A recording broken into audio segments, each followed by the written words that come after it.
Hello Standard Second, welcome in maths lecture. Today we are going to start our chapter number 13, the longest step. In this chapter we are going to learn different kind of measurement. Okay, now particular with our body parts. मतलब हमारे शरीर के अलग अलग हिस्सों से हम कैसे चीज़ें मेज़र कर सकते हैं वो सीखना है. Three friends, a rabbit, an elephant, and a deer, were playing together in a park. Let us see who crossed the stone bridge first.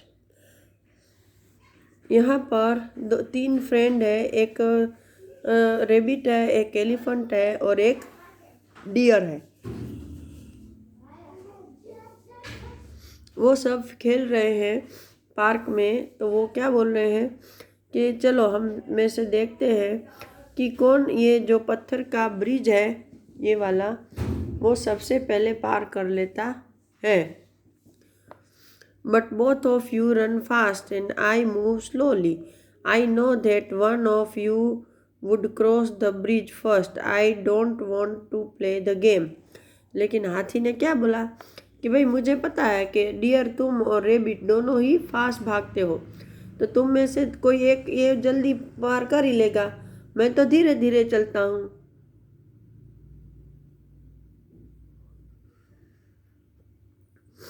तो मुझे ये खेल नहीं खेलना है.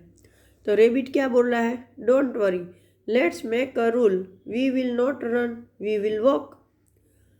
रेबिट ने बोला कि कोई बात नहीं, चलो हम एक नियम बनाते हैं कि हम में से कोई भागेगा नहीं, हम चलेंगे.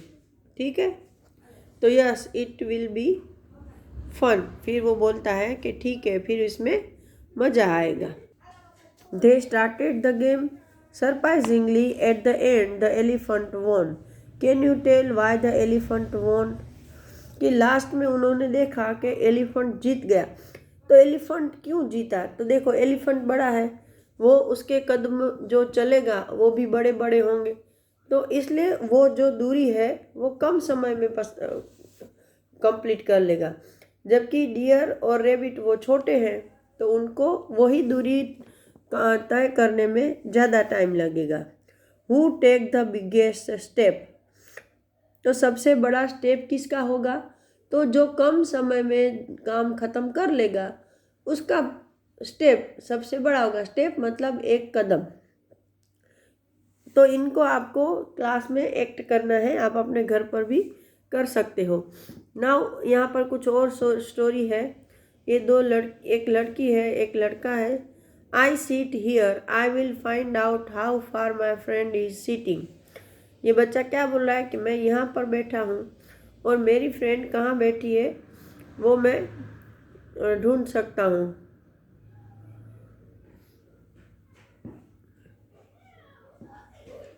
Make a group of 3 to 4 friends. Find out by drawing lines whose step is the longest. तो इसमें आपको क्या करना है कि ऐसे ग्रुप बनाने हैं 3-4 दोस्तों के, और देखना है कि किसका जो स्टेप है वो सबसे बड़ा है. इसलिए इसके लिए आप क्या करोगे, आप घर पर भी कर सकते हो कि जहाँ पर आप खड़े हो वहाँ पर एक लाइन ड्रॉ करो. उस लाइन पर सारे फ्रेंड्स हैं या आपके घर के लोग हैं वो खड़े हो जा. फिर थोड़ी दूसरी दूरी पर एक दूसरी लाइन ड्रॉ करो. फिर 1 बाय 1 सब चलो.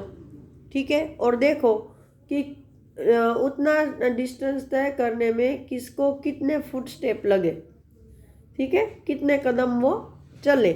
तो जिसके कदम ज़्यादा होंगे, ठीक है, उसके फुट स्टेप छोटे, और जिसके कदम कम होंगे उसके फुट स्टेप बड़े. ऐसे the door and any window of your class. फिर आपको डिस्टेंस ढूंढ के निकालना है आपके स्कूल में से कोई भी दरवाज़ा और बारी के बीच का. Black board and where you are sitting. फिर ब्लैक बोर्ड से आप जहाँ पर बैठे हो वहाँ तक का डिस्टेंस. तो ऐसी बहुत सी चीज़ें हैं जिसके बीच का आप डिस्टेंस घर बैठे भी कर सकते हो.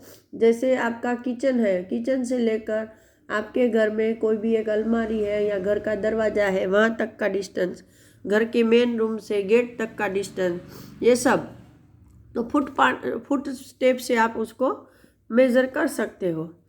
अभी आता है हैंड और fingers. Rajat want to find out the length of a few things using his hand span. There are shown in the picture. देखो यहाँ इसको हैंड स्पान बोलते हैं। हैंड स्पान का मतलब क्या होता है कि आपका अंगूठा और आपकी छोटी उंगली, इन दोनों के बीच का डिस्टेंस, ये इसको हम हैंड स्पान बोलते हैं। ये अंगूठे से लेकर यहाँ तक का, ऐसे, ये एक हैंड स्पान होता है। आप ऐसे भी रख सकते हो, यहाँ से यहाँ तक, ये ओके।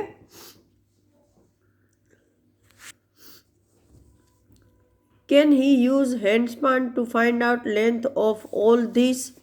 तो यहाँ पर कुछ चीज़ें दी है, इन सब की लंबाई मेज़र करने के लिए वो हैंड स्पान यूज़ कर सकता है। तो देखो, बैट के लिए कर सकता है, मैथ्स मैजिक की बुक के लिए कर सकता है, लेकिन मैच स्टिक के लिए नहीं कर सकता है। उसके लिए उसको फिंगर्स यूज़ करने पड़ेंगे। क्या यूज़ करने पड़ेंगे? फिंगर। फिर पेंसिल यूज़ कर सकता है, पेंसिल को हैंड स्पान से यूज़ कर सकता है। फिर ये क्या है पता नहीं, ये शायद चौक या डस्टर है, तो उसके लिए भी उसको फिंगर्स यूज़ करने पड़ेंगे। और टेबल भी हैंड स्पान से मेज़र कर सकता है। Now can he use hand span to find out length of all this. तो मोस्ट ऑफ इसमें से ज़्यादातर चीज़ों के तो कर सकता है, लेकिन जो बहुत छोटी है उसके लिए उसको फिंगर्स यूज़ करने पड़ेंगे। With things around you are less than your hand span, name them. कि आपके आजू बाजू में कौन सी चीज़ें हैं जो आपकी हैंड स्पान से छोटी है? तो आपकी इरेज़र है, वो हैंड स्पान के छोटी होती है। फिर अगर आपने बहुत टाइम तक लिखा है तो आपकी पेंसिल छोटी होती है। आपकी आइस, आपकी आंखें छोटी होती है, आपका नाक छोटा होता है, आपके कान छोटे होते हैं, है ना। वो उंगलियों से, फिंगर से हम काउंट कर, उसका लेंथ मेजर कर सकते हैं। हैंड स्पान उसके लिए थोड़ा बड़ा यूनिट है। What would you use to find the length of those things. तो उन चीज़ों को मेज़र करने के लिए आप कौन सी चीज़ें यूज़ करते हो या करोगे? तो उसके लिए हम हमारी उंगलियां, ये देखो, 4 उंगली, 2 उंगली, 3 उंगली, 4 उंगली, 5 उंगली, ऐसे यूज़ कर सकते हैं छोटी चीज़ों के लिए। सॉरी। नाउ एक एक्टिविटी है, make a mud house, see whose mud house is higher. You can use your fingers to find how high your mud house is. कि भाई यहाँ पर देखो, आप अपना मिट्टी का घर बनाओ जिसको थोड़ा ऊंचा बनाना है। फिर उंगलियों से देखो, ये बच्चे नाप रहे हैं ना 5-5 उंगलियों से, ऐसे आप भी नापो कि किसका मड हाउस है वो ऊंचा है। Who made the highest mud house? फिर अगर बहुत सारे बच्चे हैं तो किसने सबसे ऊंचा मड हाउस, मिट्टी का घर बनाया? Whose mud house is the smallest? फिर किसका छोटा हुआ? ये सब आप खेल खेल में सीख सकते हो, जिससे आपको लेंथ मेजर करना आएगा। Now make a guess. आपको कुछ अनुमान लगाना है। गेस का मतलब होता है अनुमान लगाना, पिक्चर को या किसी चीज़ को देखकर। See these 2 coconut trees. If the bigger tree is 6 meters high, but how high is the smaller tree? यहाँ देखो, एक बड़ा कोकोनट का ट्री है और दूसरा छोटा। तो इन्होंने बताया है कि बड़ा वाला ट्री है वो 6 मीटर लंबा है, तो छोटा वाला कितना लंबा होगा? तो देखो, छोटा उससे आधे से ज़्यादा ऊंचा है, तो मतलब छोटा वाला है वो 4 मीटर तक का हो सकता है। राइट।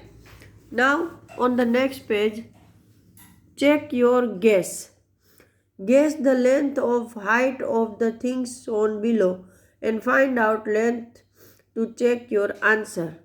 कि भाई आपको पहले कुछ चीज़ों की लेंथ है वो अनुमान करके लिखनी है और फिर उसको सही में मेज़र करके देखना है कि आपने जो सोचा था वही लेंथ है या थोड़ी कम ज़्यादा है। तो how long is madams plate, मतलब ये टीचर है उसके ये जो चोटी है वो कितनी लंबी है। तो वो ये बच्ची मेज़र करने की कोशिश कर रही है। तो यहाँ पर ऐसे कुछ चीज़ें दी है कि जिसकी हम नेक्स्ट लेक्चर में मेजरमेंट करेंगे। Till that time goodbye everyone.